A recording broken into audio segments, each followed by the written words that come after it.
Rasulullah Shallallahu Alaihi Wasallam merupakan sosok yang berakhlak paling mulia di muka bumi ini. Tindakan serta ucapan Nabi adalah teladan yang dapat diteladani hingga akhir zaman.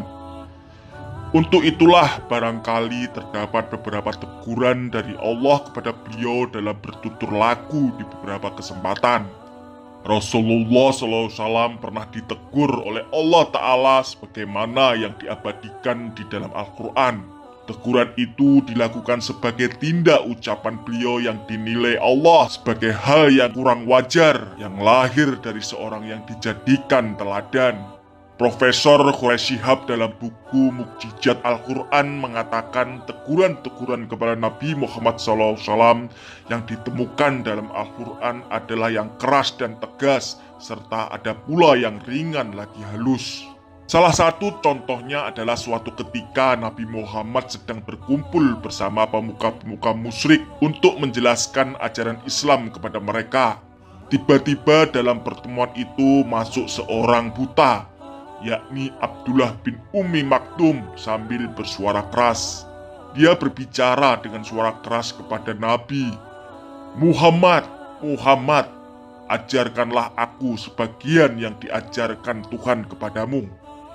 Tentu saja kedatangan dan suaranya yang lantang itu mengganggu Nabi yang sedang menghadapi tokoh-tokoh musyrik yang diharapkan keislamannya. Melihat dan mendengar kedatangan Abdullah bin Ummi Maktum, muka Nabi menjadi kusut dan berpaling tidak menghiraukan kedatangannya. Sikap ini dinilai Allah Subhanahu wa Ta'ala tidak wajar dilakukan oleh Nabi Muhammad. Dan karena itulah turun teguran Allah sebagaimana yang diabadikan dalam Al-Quran surat Abasa ayat 1 hingga 12, yang artinya, dia Muhammad bermuka masam dan berpaling karena telah datang seorang buta kepadanya. Tahukah kamu barangkali dia ingin membersihkan diri dari dosa atau ingin mendapatkan pengajaran, lalu pengajaran itu memberikan manfaat baginya. Adapun orang yang merasa dirinya serba cukup, maka kamu melayaninya. Padahal tidak ada celaan atasmu apabila dia tidak membersihkan diri untuk beriman. Dan adapun orang yang datang kepadamu dengan bersegera untuk memperoleh pengajaran, sedangkan dia takut kepada Allah, maka engkau mengabaikannya. Sekali-kali jangan berbuat demikian.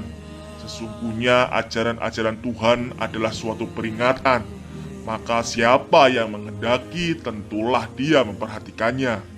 Contoh lainnya dari teguran Allah kepada Nabi Muhammad SAW adalah ketika terjadi saat perang Uhud. Puluhan sahabat Nabi gugur, sedangkan Nabi sendiri terluka hingga giginya patah dan wajah beliau berlumuran darah. Saat itu Nabi bersabda yang artinya, bagaimana mungkin suatu kaum akan memperoleh kebahagiaan, sedangkan mereka melukai wajah Nabi mereka sehingga berlumuran darah, padahal dia mengajak mereka ke jalan Tuhan. Dijelaskan dalam kesempatan itu pula, konon Nabi Muhammad SAW memohon kepada Allah Subhanahu wa Ta'ala untuk mengutuk mereka.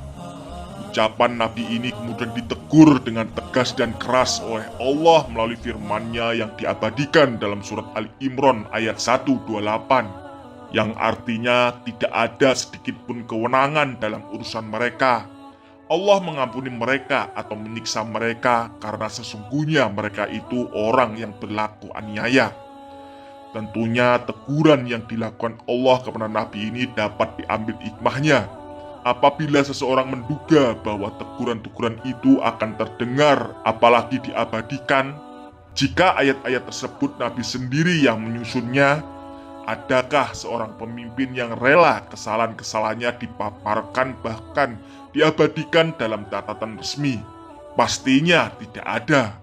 Namun di sini Al-Quran menurut Profesor Quraisy Shihab mengabadikan itu karena memang Al-Quran bukanlah karangan Nabi Muhammad SAW.